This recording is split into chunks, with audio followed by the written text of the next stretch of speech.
right, everyone. Welcome to our second data lecture series of the spring 2021 semester. I want to thank you all for being here today, and I want to give a special thanks to our speakers committee. Without their support, we would not be able to bring in all of the great artists that will be speaking with us this semester. This week we have the artist Marcus DeSieno.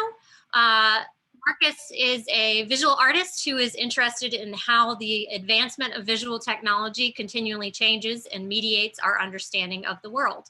DeSieno is particularly interested in the unseen political ideologies embedded in this technology. He received his MFA in studio art from the University of South Florida and is currently the assistant professor of photography at Central Washington University in Ellensburg, Washington. DeSieno's work has been exhibited nationally and internationally at the Aperture Foundation in New York, Paris Photo, the Benaki Museum in Athens, Greece, the Fort Wayne Museum of Art, Photo Access in Canberra, Australia, Center for Fine Art Photography, Candela Gallery for Photography at Woodstock, and various other galleries and museums. His work has also been featured in a variety of publications, including the British Journal of Photography, Boston Globe, Feature Shoot, GUP Magazine, Hyperallergic, Huffington Post, National Geographic's Proof, PDN, Slate, Smithsonian Magazine, Washington Post, and Wired. DeSieno was named a selection for Photo Lucida's Critical Mass 50 and an emerging talent by Lens Culture. His first monograph, No Man's Land, Views from a Surveillance State, was published by Daylight Books in June of 2018. If you guys will please give a warm welcome to Marcus DeSieno. How's it going? Usually very silent, warm welcome, Marcus. No worries. All right, so I'm going to share my screen here and get this PowerPoint going. All right. So I just want to thank Emily for inviting me here today. It's a privilege to talk to all of you. I hope you guys survived 2020 or surviving 2021. So as Emily said, my name is Marcus. I'm the head of the photography program at Central Washington University in Ellensburg, Washington, about less than 100 miles away from Seattle, just kind of over the mountains. Moved here a few years ago to take over the program.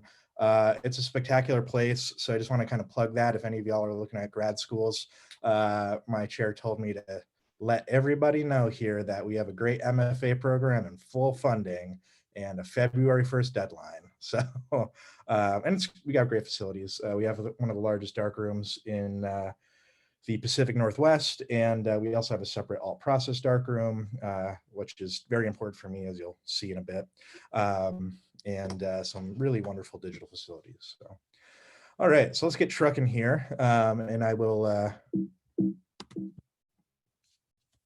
talk to you guys about my artist practice. So I'm just going to start off with a brief overview of everything.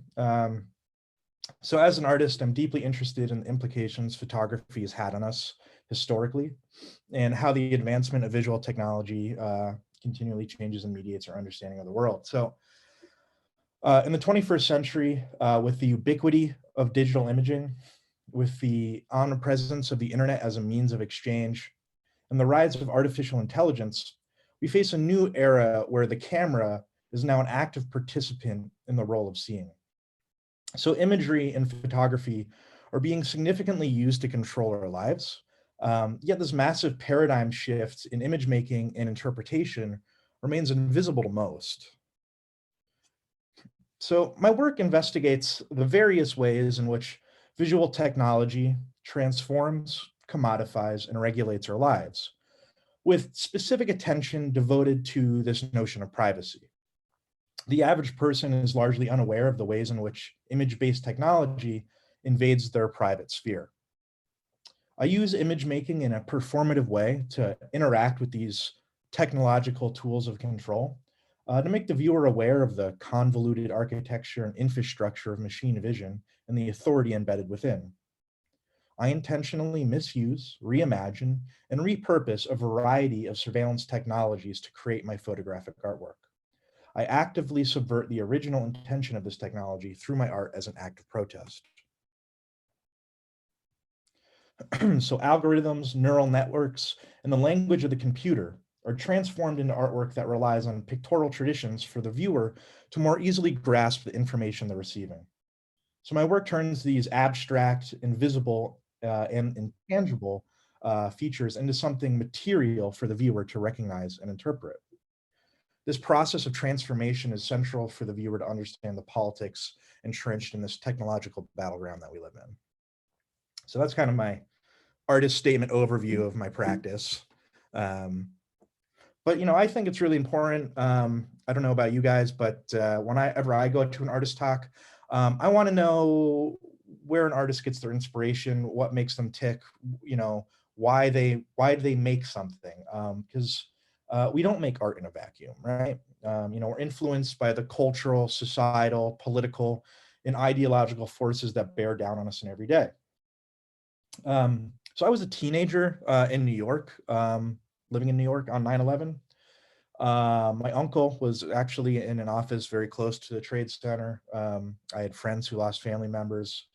Um, this event had a profound impact on the nation, but also in the community in which I was raised.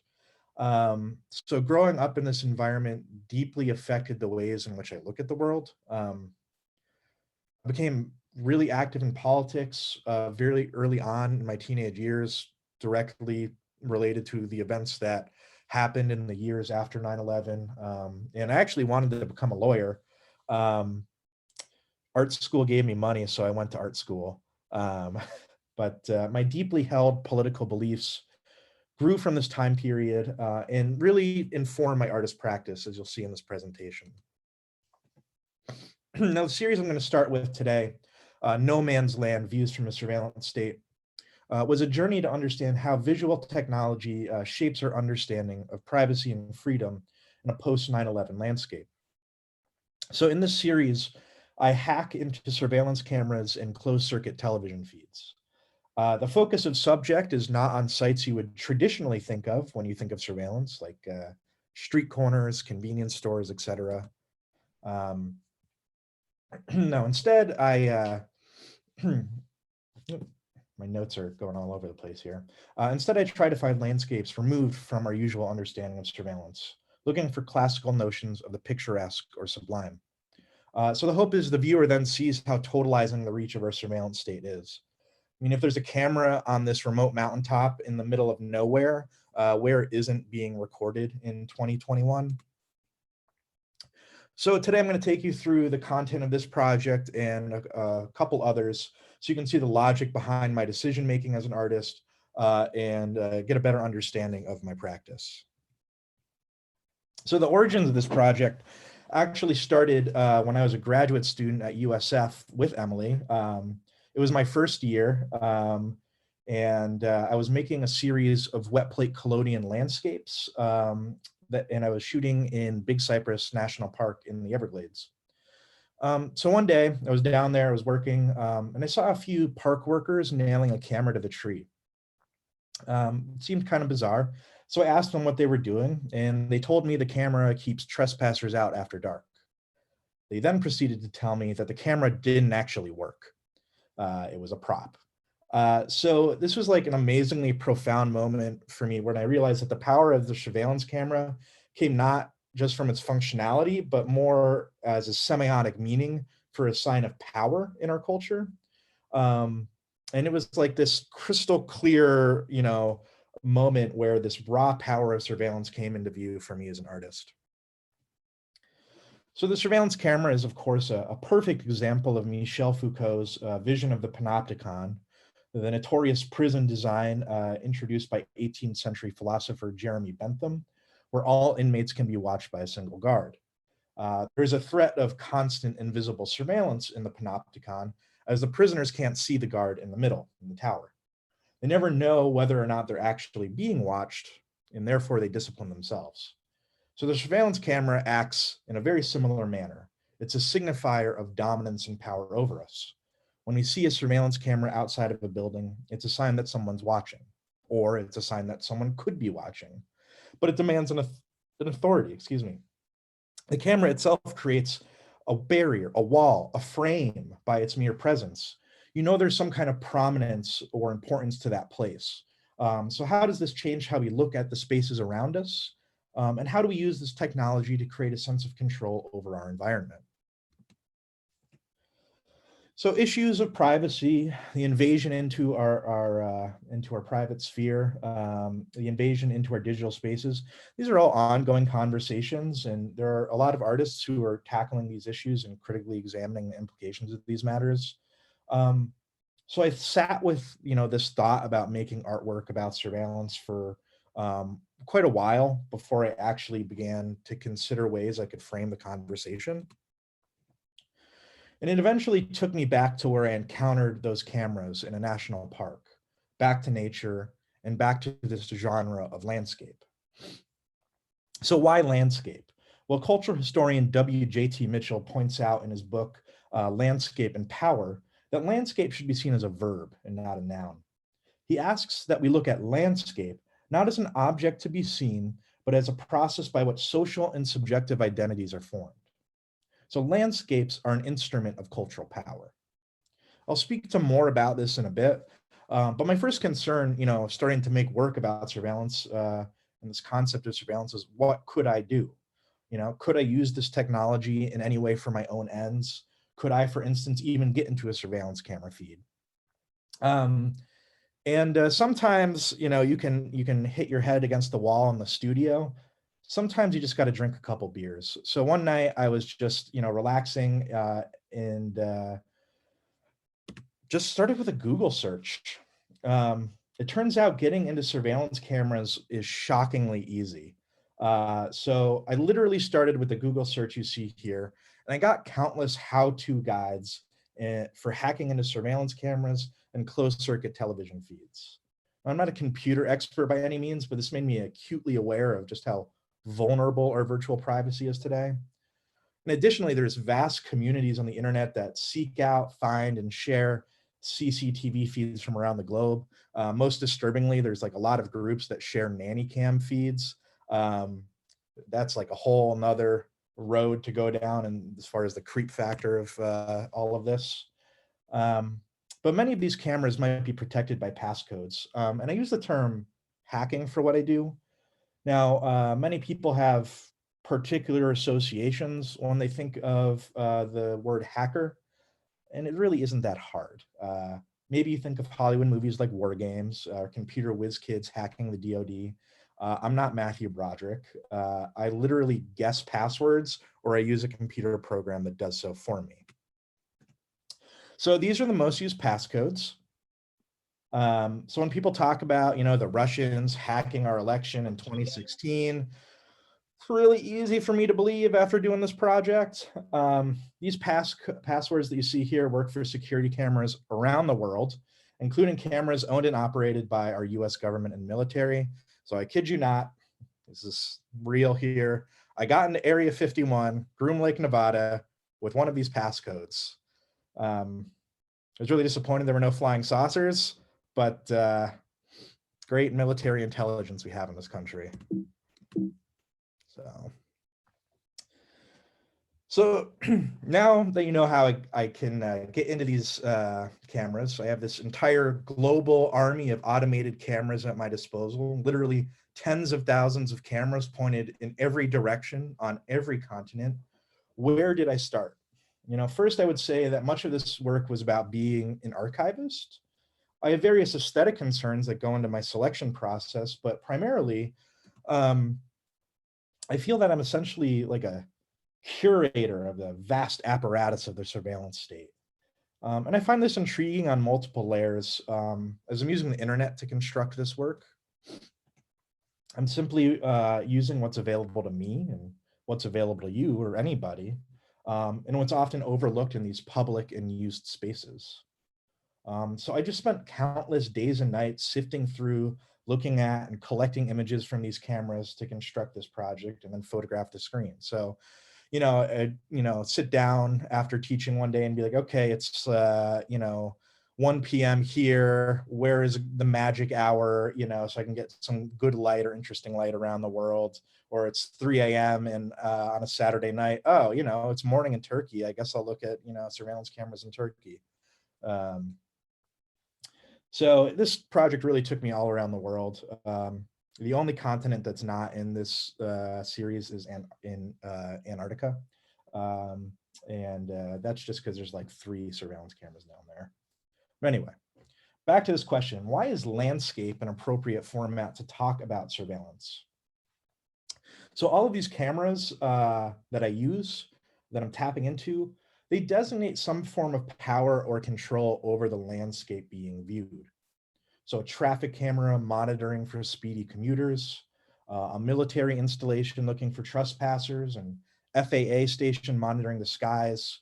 It could be cameras along the Rio Grande looking for migrants. The entire history of landscape photography in the United States really goes back to a conversation about power. And my work continues that tradition of landscape photography being embedded with power relationships. So specifically, I don't know how many of you are photo students here, but specifically, I'm taking a lot of inspiration in how I construct these photographs from the topographics photographers of the 19th century. So O'Sullivan, Watkins, Jackson, their photographs still define the mythology of how we perceive the American West today. But their work was imbued with much deeper meaning.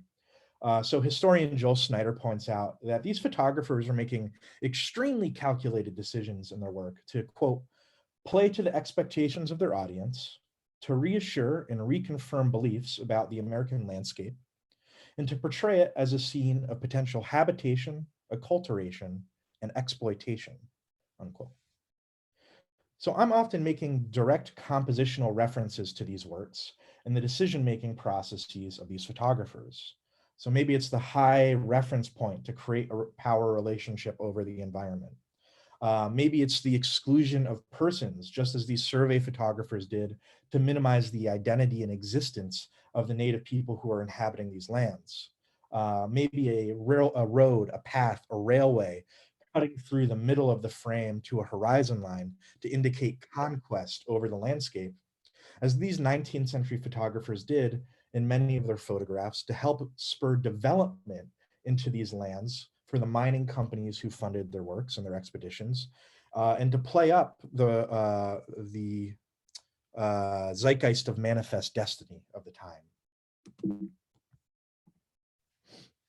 So the aesthetic marks and inspiration from 19th century survey landscapes also kind of helped dictate the output of the images. So I ended up using 19th century photographic processes in combination with this contemporary surveillance camera technology, as it seemed a really intriguing way to collapse these histories. The obvious first choice was to use wet plate collodion. I was unsatisfied with the results. I would say a large part of my working process as a photographer is about experimentation. And I'll spend hours, weeks, months in a dark room working a project. But for this series, I wanted to find some way to obfuscate or obscure the blatant pixelization that occurred in these low resolution cameras that I'm tapping into. So I ultimately decided on using a wax saltpaper negative process. And for those of you who are unaware, this kind of really goes back to the origins of photography in 1839. A very similar process was invented by William Henry Fox Talbot. It was the first negative positive process. And I, tweaked a lot of formulas throughout the project as a means to continue to evolve the imagery. But the result of using the wax paper negative process is clear. The medium softens the focus, obscuring any massive pixelization. And the step creates a timelessness to the resulting images, creates a more complex reading as the viewer cannot immediately render their technological origins. So in addition to the paper negative process, I'm specifically seeking out imagery that's soft focus, that has an impressionistic feel, There might be raindrops on the lens. I'm interested in the cameras that are grimy and gritty, that haven't been serviced in a while. And you'll also notice that I occasionally pull heavy on my brush strokes of both the wax and the silver emulsion to bring an element of the hand into these images, a means of bringing the man-made back into an automated image. And in many respects, I'm also pulling a lot of inspiration from tonalist painting of the 19th century in my thinking of many of these compositions. So tonalism was like a very loose movement um, in the late 19th to early 20th century in painting and in some photography. And it was this radically expressive landscape style in its day that sought to create an atmospheric space using soft focus realism and muted tones. Tonalists would use the symbolic and abstract character forms of the landscape to construct a psychological space. But in short, you can kind of think of tonalism as like the moody, hot topic wearing cousin of Impressionism. Um, But early pictorialist photographers like Edward Steichen are sometimes considered members of the tonalist movement, and they're certainly an inspiration as well. So Steichen, like many of the pictorialists, wanted to assert the art value of photography by adding elements of the hand. So Steichen, like I'm doing in this work, use this process to create soft focus, adding brushstrokes. And this is an example of one of his most famous images from 1903. It's Pond at Moonlight. Just one of Steichen's many images in his very storied career. And this is my bad homage to it, but it's the best I could find. Really, I wanted these landscapes to set an emotional tone on their own through the aesthetic choices that I make. So after all, the conceptual implications of the work are dire. So I'd hope the images convey a mood that matches. We live in an age where everything and everyone is being watched. Now I'm sure at this point, some of my statements must sound like tinfoil hat paranoia. You might be wondering if I'm like a doomsday prepper or something. I do not believe in QAnon. I am a completely normal human being. This is real. The sheer ubiquity of this surveillance technology, paired with developments in machine artificial intelligence, has created this global space that we live in. So the project culminated in the publication of my first monograph, No Man's Land: Views from the Surveillance State. And there's many different forms of display for an artist. There's many different avenues that you can always explore in how to get your work out there. For photographers, the intimacy of a photo book is often a really dynamic way to construct narrative and meaning. Sequential structures in photo books and the use of text can go a long way to adding to the work. And I also just love the intimate experience that's created when you just sit down with a photo book and you just flip through it. It's an amazing experience, and it's why I wanted to create this narrative flow in this book. And I also have 2 essays in here that kind of help contextualize the work as well. But when I was making this work, I sifted through tens of thousands of surveillance cameras. And I really started to learn a lot more about the role that machine AI and machine learning play in their usage. So most of these cameras that I hacked into, they're unmanned. Okay, so I may be the only person viewing them for weeks or months, or maybe at all. It's computers that are doing the watching. And this is a profound transformational shift in how we think about visual imagery, and the implications are terrifying. So Trevor Paglen, one of the foremost artists making work about surveillance and the role that machine AI plays in our lives, he wrote a long essay a couple years ago. This is an excerpt from it. Quote, "We no longer look at images. Images look at us. We no longer simply represent things, but actively intervene in everyday life.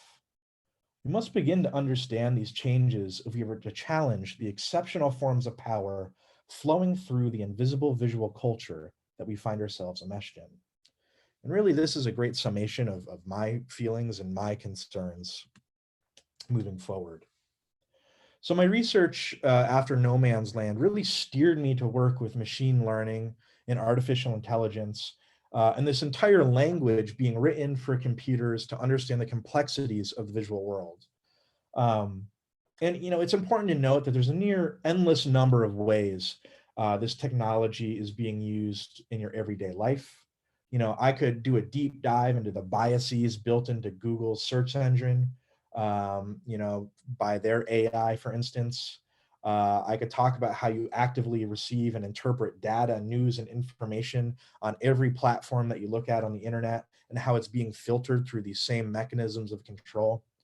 And certainly, as I progress forward, I'm interested in tackling this notion of data and finding ways to visualize that to create new meaning. I'm really just scratching the surface of what I can do as a visual artist with this technology. And at the moment, my focus has really been on facial recognition. Facial recognition is used for many reasons, by government entities and private industries. One more horrifying instance is China uses facial recognition software and AI to find, locate, and displace the ethnic Muslim people of the country, the Uyghurs, particularly in the northwest region of Xinjiang. I know this has made the news a little bit more recently in this country, but this has been ongoing for years. But the Chinese government has sent an estimated 1 million Uyghurs to re-education camps, and now actively use this technology to track, monitor, and determine who these people are, relying on these computer algorithms as absolute truth. But these machines are flawed, okay? By their very nature, computers are human constructs, and therefore they're burdened with the same biases and beliefs as their creators. So MIT postdoctorate fellow Joy Blomwimi came up with this term, the coded gaze, to talk about this algorithmic bias. So the coded gaze is a reflection of the priorities, preferences, and prejudices of those creating the technology we rely on today. And most of these creators, and I can state this for a fact, living in the Pacific Northwest and having been here, next to Amazon and Facebook and Google and Microsoft, most of these creators are cisgender white men, okay? But, just as the average person saw photography in the 19th century as this objective view of the world, that romantic pencil of nature, many think of the technology we habitually use today, from Alexa to Google to Snapchat, even maybe TikTok. I don't know. I never use TikTok. But people think of it as innocuous or objective, and really it's anything but. So this is a piece I created for the ACLU, overlaying every member of Congress that Amazon's recognition software falsely identified as criminals based off of a set of federal mugshots. The false matches were disproportionately people of color, including 6 members from the Congressional Black Caucus, including among them civil rights legend, late Representative John Lewis. And I've spent a fair amount of time interviewing some of the creators of this code, employees who work in Silicon Valley, in the Pacific Northwest, where I am in Seattle, at Amazon, Facebook, Google, to understand the decision-making that goes into the creation of these programs, specifically these facial recognition programs, such as Facebook's proprietary recognition algorithm and Amazon's recognition software. But the startling lack of ethical concerns by these coders really shocked me to my core when I started talking to them. So I have this quote by this one coder I interviewed from Amazon. He said, "We simply did our jobs. I'm not a racist or anything, and never thought what I was doing was. We, or I suppose, see ourselves as removed from the politics of the world. We look at code, a language on a screen, and maybe that helps remove us." And that's a large problem. There's no consideration in these tech companies when it comes to ethics unless there is blowback from the public, um, which is something we actually saw this past year over the summer after the many protests around the country. Amazon, for years was pushing to work with local and state law enforcement to get them to sign contracts to use their recognition software program. The Orlando PD was one of the first police departments in the country to sign up for that pilot program working with Amazon. Thankfully, they're not continuing their relationship after the tumultuous year that we had. But Amazon's not giving up. And it's not hard to imagine, some police department using a software like this and getting a false match, biasing an officer before an encounter even begins. So perhaps an individual gets a knock on the door from the police and they're questioned. They have their home searched, or maybe worse, based on a false identification. And identification, whether accurate or not, could cost people their freedom or even their lives. People of color are already disproportionately harmed by police practices, and it's easy to see how these programs like Amazon recognition and other machine vision code can make this worse. So again, the coded gaze or machine bias is a form of encoded prejudice seen in machine learning models used in AI software. So here's a sample from a study done by the MIT Media Lab, where they used the PR headshots of the characters from Marvel's Black Panther. And here you can see the striking results. So these are the top 5 detection algorithms, and you can see how inaccurate they are based off of age, gender, and race. So machine learning is essentially the act of computers learning from patterns within data sets and then making determinations. But what happens if the data set is untrustworthy? So for instance, a model can be taught to recognize a pattern, like a face, by being trained on many examples of faces. But if these image examples in the data set lack diversity, then the model is going to easily adapt biases into the training set. And that's exactly the problem you can see here, where women and people of color are most likely to be misidentified. So after a lot of research, I ended up partnering with computer programmers in Cambridge, Massachusetts to help me create the series that you see here, a coded gaze recognition patterns. And we created custom algorithms that would allow my computer to interpret and find human figures in photographs. So how can we begin to understand the construction of this invisible coded gaze if we can't first see it with our own eyes? So again, I'm interested in transforming the invisible infrastructure of oppression into something visible and tangible for the viewer through my work. So I'm using found photographs from this series, cabinet cards from the 19th century, snapshots from the early 20th century. And I found them on, flea markets or eBay. I like the idea of taking these images that have lost their original meaning to time and bringing them back into a digital sphere and into this mechanism of control. And this also removes the figures from possible alternate readings that would arise if I used personal vernacular photographs or photographs from pop culture and media. And I select photographs based on the embedded imagery, sometimes to create political metaphors. This is pretty on the nose right here. Perhaps to create or allude to power relationships embedded in the photographs, as you see here in this image. And to think about stand-ins for authority, as you see here. This work has progressed more recently actually into video and performance as I try to tackle the politics of these algorithms in a more directed way. But that's still in its infancy stages, as the coding is a lot more difficult. But one of the things that I do with this project is I specifically look for skewed programs that are already built that imbue gender and racial bias onto their targets to show the biases built into this AI. So this was a photograph of a happy couple embracing in a moment of intimacy for the camera. There's a love and tenderness between these two central figures. They're both smiling. Love, one of the most basic human emotions, maybe one of the most important.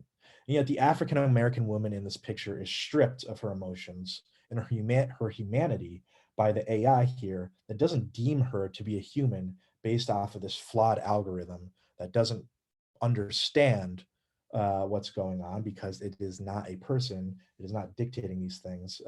Well, in the meantime, you have this man sitting in the background in the shadows being projected as a figure. And this is not uncommon. This sort of racial and gendered bias is all over the place in machine learning. And what's terrifying is that computer engineers are so sure of what they are doing that they're accidentally reinventing pseudosciences like phrenology and physiognomy through computations that, quote, read and interpret the faces of individuals. They don't understand the implications of what they're doing. So this is a recent case in point.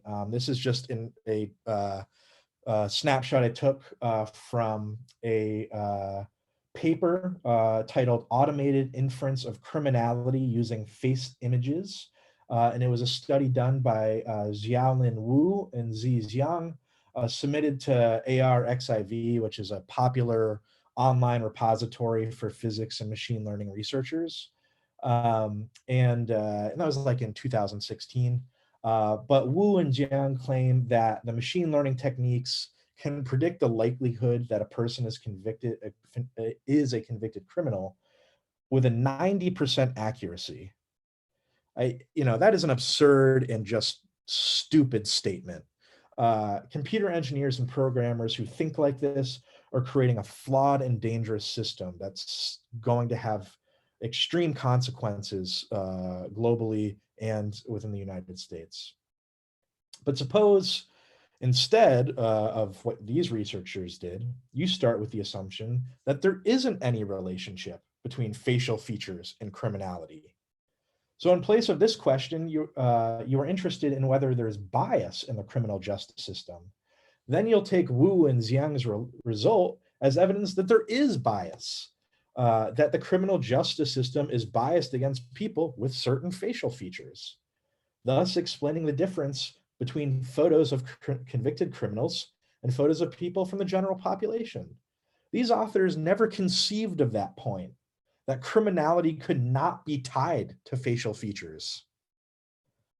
And I suggest that these researchers are unintentionally adding to the horrifying history of science being used for oppressive justifications. And I say that phrenology and physiognomy are two very similar recent examples.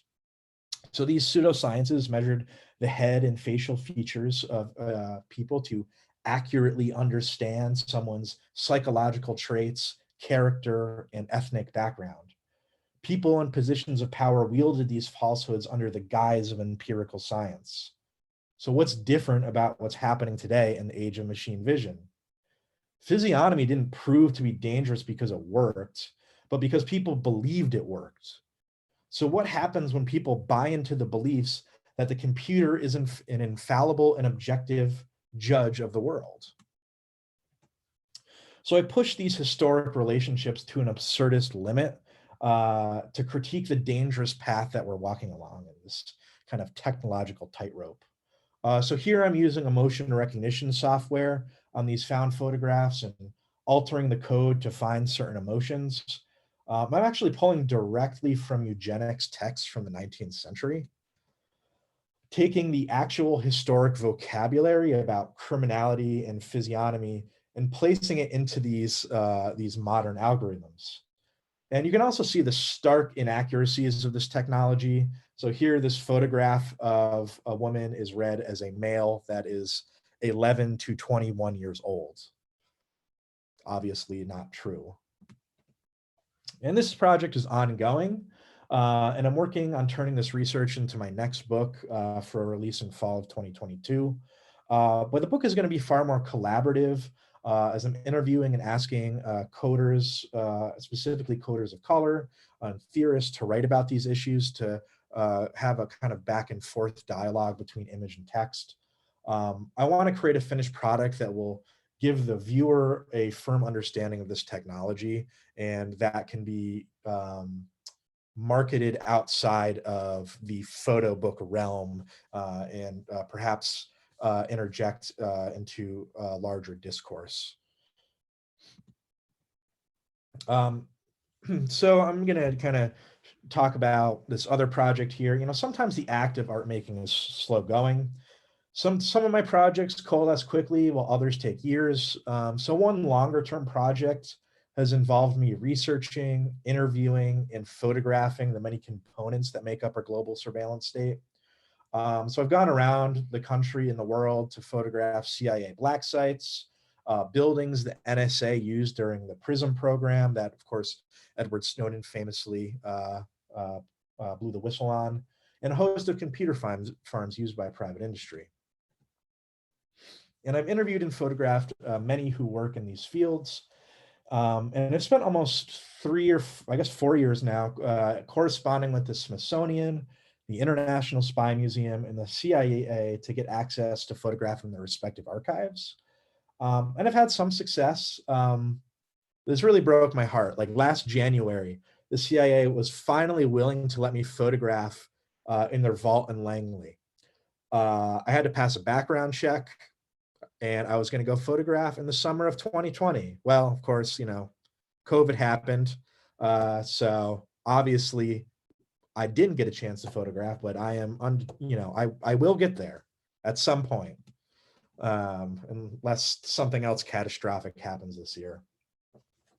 But it's a longer term body of work that I'm weaving together into a longer series. I use Washington, D.C. as a backdrop or narrative framework for this project. So I'm interested in using the Capitol as a stand-in for our moral shortcomings as a nation. So I find like the marble tombs depicting our mythological figures of American history to be a stark juxtaposition to the surveillance capitalist state depicted in other photographs. And you'll notice that I'm using multiple alternative photographic processes. So here are the two main processes that are used, chronosagonic Sabatier and wet plate collodion. So the chronosagonic Sabatier is a process that intentionally misuses traditional silver gelatin paper in the darkroom. So essentially you're radically altering the pH of the chemistry, and you can create these incredible tonal variations and paint on colors and tones. This act of painting or just throwing on the chemistry is really freeing and exciting for me as an artist. It's a way to add my hand and to transform this otherwise minimal imagery that you see here of this taxonomical collection of surveillance technology. So for me, process transforms content. You know, the pooling and the flicks of the chemistry here create this muddied and weathered feel to the image. It adds a sense of melancholy for me, and I hope it steers the viewer into thinking about this content in a particular way. And I'm attracted to the wet plate collodion process for the same reason. Wet plate collodion is a process from the 1850s. Requires you to pour collodion, this syrupy substance, onto a plate of metal or glass.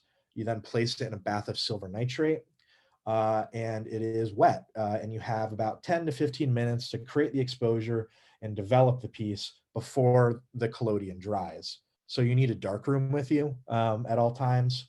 Something Capitol Police on the Hill stopped me about quite a bit when I had a box on my back with a whole bunch of chemistry. You know, that's maybe not something you should drag around Washington, D.C., but, you know, lesson learned. But again, there's this push and pull between chaos and control when using this process, as with the Sabatier seen previously. You can exert quite a bit of influence over how a plate pours or how a developer falls on a plate. But regardless, every time you pour a plate, it comes out differently. And that's a stark contrast to the digital age of uniformity that we live in today. And I think that's one of the reasons why more and more photographers are flocking towards using alt process photography in the 21st century. And Sally Mann, of course, is one of the most prominent artists who uses wet plate collodion. And she spent the past 25 years perfecting the art of creating imperfection in her glass plate negatives. And this is a body of work called Deep South, where Mann photographs Civil War battlefields and landscapes in the American South. And she's using this photographic process that was used during the Civil War, wet plate collodion, and intentionally altering and misusing the chemicals. I actually printed these negatives for her when I was a printmaker for an atelier in New Hampshire. And she would do these radical things in the field to create the visual distortions that you see here. And I would spend hours trying to figure out the things that she did. But sometimes they were just so bizarre. So for example, she would sometimes throw her plates into like boxed wine to see if the alcohol would lift some of the photograph away or impart residue. So that's a great way to use your leftover Franzia, guys, after you're partying, which hopefully you're not doing during COVID. But the result here is this series of haunting photographs where these chemical gestures impart this solemn meaning for the viewer. I mean, for me, it's like as if these ghosts of the past are coming back into these spaces. Nobody would have used wet plate collodion like this in 1863 while somebody like Matthew Brady was photographing the Civil War with the same process. If he made one of these plates, he would throw it out and never show anybody. It's only in this age where has become a lot of analog process has become obsolescent that new meaning can be found there. And it's that very obsolescence of analog photographic technology that excites me as a lens-based artist in the 21st century. So Rosalind Krauss once said about film technology, analog film technology, that there is this, quote, vast imaginative capacity stored within the technical support and suddenly made retrievable at the moment when the armoring of technology breaks down under the force of its own obsolescence, unquote. So through my intense experimenting with photography's anachronistic materials, I really want to break down the structural forces of the medium's technological constraints. I want to sift through these pieces, um, you know, to expand the vocabulary of photography and search for some enigmatic meaning that's buried there in those antiquated remains. This has been a central theme.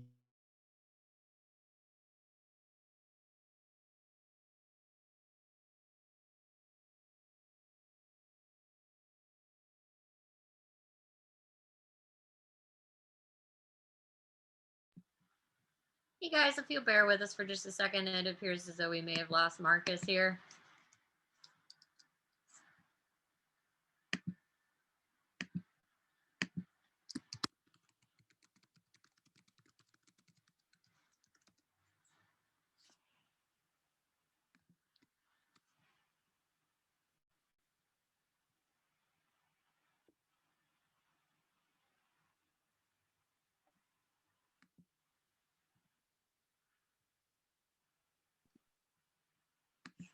Sorry. All right. We got you back? It's back. Yeah, the internet is very slow in my office today. You are quite literally in a cement room, so that is Yeah. part of it. Yeah. It absolutely has an effect. So let's go to play from current slide. Again, we lost your share. Oh, okay. Let's see here. Screen share. There we go. And we're back. Okay. Thank you. So again, as a wrap up here, you can see how my politics, my civic and social attitudes that were fostered in this post 9/11 environment in which I grew up have informed and continue to inform my practice. And I feel as an artist, I have a responsibility to critically examine this ever-changing geopolitical landscape around me. Facebook has a facial recognition algorithm that can identify me without my knowledge or consent. If I take a trip to the mall, there are cameras tracking my shopping habits, recognizing my mood from my facial expressions when I look at a t-shirt or hat. Where does that data go? Who uses that and for what purpose? This is straight up crazy. It seems like we're in an episode of Black Mirror, but this is the world we live in today. Our very freedoms are being threatened by this growing umbrella of surveillance. And I wish to examine the ideological foundations of this technology. And there's so much to unpack as this technology continues to evolve. We need to have real pragmatic discussions about how this technology has changed how we interact and what our technological future holds for us, for better or worse. Image making and photography are fundamentally changing, and we need to adjust our expectations and understanding of them. And I think the 21st century perhaps requires a new form of visual literacy to understand the implications of the visual world in an age of machine vision. And I truly hope that my work can add and open up avenues for discussion on these matters. Thanks a lot. I really appreciate you guys having me here to speak, and hopefully I didn't depress you too much, but I'm happy to answer any questions. Awesome. Thank you, Marcus. Yeah. Okay, everybody. Who's got questions? Okay, we've got a comment from Jennifer in the comments. I find the comparison of current facial recognition software and the theory and philosophy of eugenics fascinating and frightening. How did you make the connection between eugenics, which was the backdrop for the Nazi Party's rise, to current applications of algorithms used for facial recognition? Yeah, and it's important to understand that, the eugenics movement started in the 19th century. And one of the things that people often overlook is the fact that the eugenics movement was huge within the United States, and the Nazis actually used many US researchers' work for their justifications for their experimentation on people, for the horrific genocide of the Holocaust. So really, it started when the more I began to look at the code of the emotion recognition software, or the way that points were created, how measurements were often made in the facial recognition code, the more I began to start to notice similarities between older physiognomy and phrenology images that I had seen, as a researcher and undergrad a long time ago. And so I started, digging in and trying to, look at these texts. And the more I looked, the more I realized that, the terminology is the same. Even, some of the traits that a emotion recognition software might look for are strikingly similar in language to physiognomy, and how a smile might be represented to show whether you're happy or whether you're stupid. And it's bizarre. I mean, maybe it's not bizarre. What is past is prologue after all, and we end up over time recreating these oppressive structures through the lens of science. But I will say that there are, for all of the programmers out there that are unintentionally doing harm here, there are a lot of and luckily more and more so, voices of dissent, of critique, and if you're interested in this, a great place to look would be the Algorithmic Justice League, which is out of Boston, out of MIT. It was founded by Joy Blomwimi, who I talked about earlier. So if you're interested in that, I would definitely look there. All right. Any other questions? That was a good one. I guess I'm frankly interested in sort of the intersection of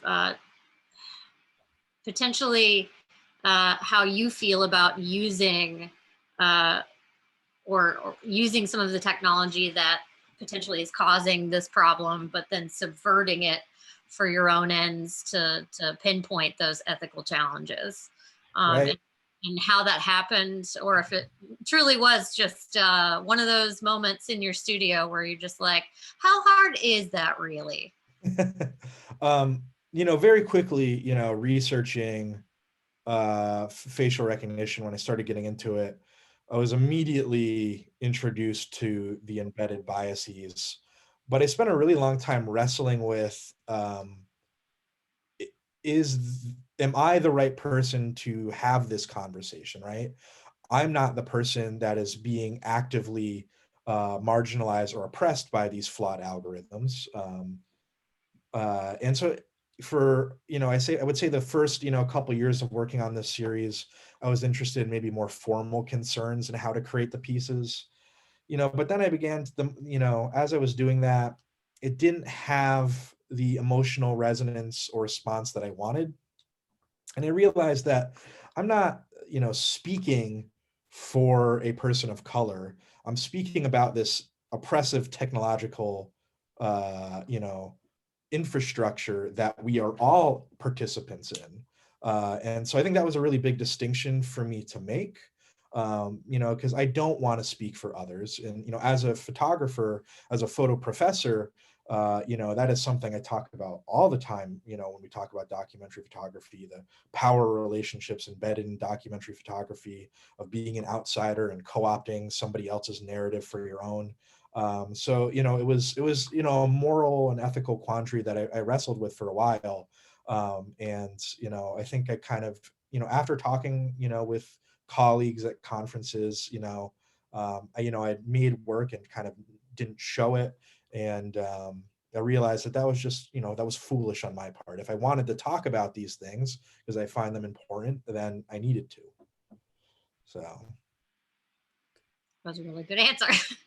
um, I'm currently, you're touching on, the CCTV cameras, the facial recognition software. What sort of new phase of technology do you think is going to like next be kind of folded in, or that you want to shine a light on that potentially might become ever so problematic in everyday life? So you kind of touched on this idea of the algorithms that sort of dictate what we're being shown, but I think that particular discussion and sort of the vacuum that can exist in social media,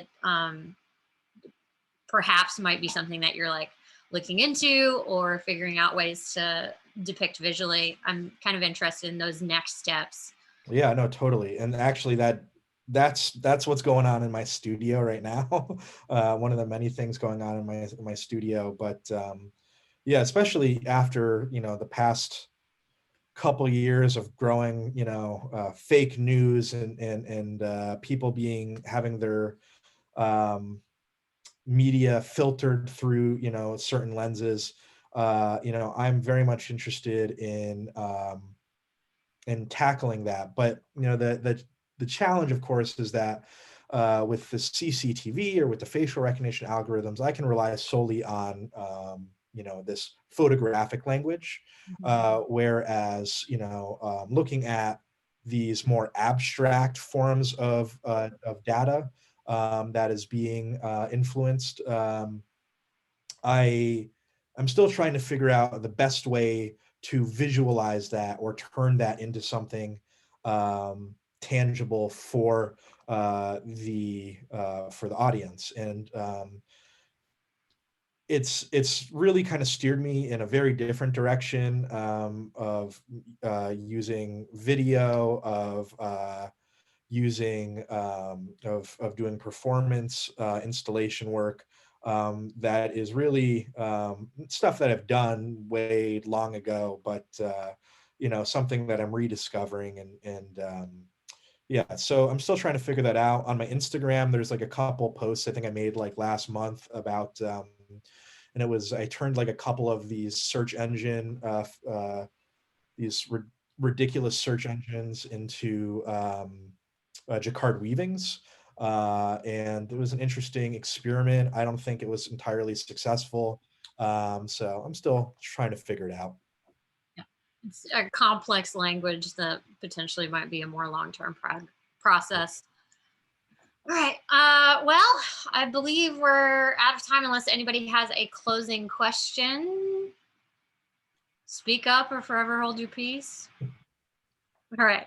Well, thank you again for joining us and sort of telling us about your work and your Sure. practice. And we really appreciate you sharing your time with us today.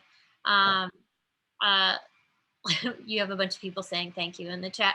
Um, yeah, I'm really interested to see sort of like how the work kind of progresses and moves forward in the sort of terrifying world that we live in. Um, Yeah. Me too. We'll see what happens. I mean, it's gonna keep you inspired. Yeah, yeah. The worse the world gets, the more stuff I have to work on in my studio. So, And perhaps maybe, you will aspire to be a doomsday prepper. yeah. I mean, hey, Washington State's a great place for it. It's great So. for it. You need to go off the grid. Maybe Mhm. you can.